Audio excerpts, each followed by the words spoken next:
Yeah. De Pac el poeta del canal.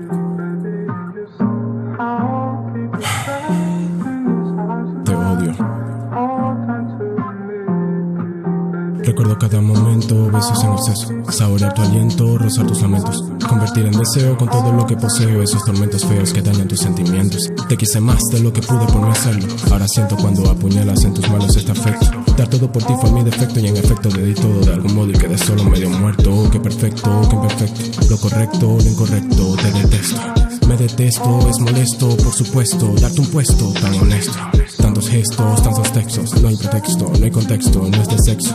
No te resto, odio el resto y odio mis sentimientos porque eres amante de una vida sin mis besos. No hay final feliz, estoy infeliz, lo quise por ti, no lo hacen por mí, por eso sobreviví. Porque es hipócrita esperar amor, si doy amor y ese dolor lo comprendí.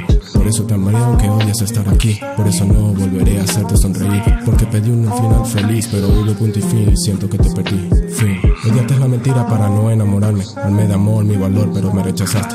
Di todo por ti para así curarte y amarte, eres arte, destrozarte me hizo matarme. Soy un muerto en vida si me centro en recordarte arte, por eso rimaba con amarte. Porque antes de lastimarte preferí soltarte y antes de dañarme he intentado odiarte. Todo es la mentira para matar mis demonios, lo que hace que un amor sea testimonio de que dar tu vida por amor te volverá solo y vas a amar sin amarte y odiarte al decirte odio. Todo porque te amo y decidiste verme solo, todo porque te amo y no me amas, soy un bobo.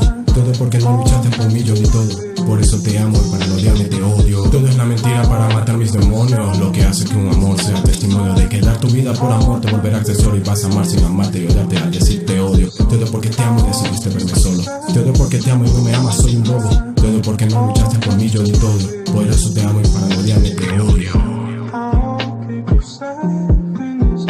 Yeah, por eso te amo y para no odiarme te odio.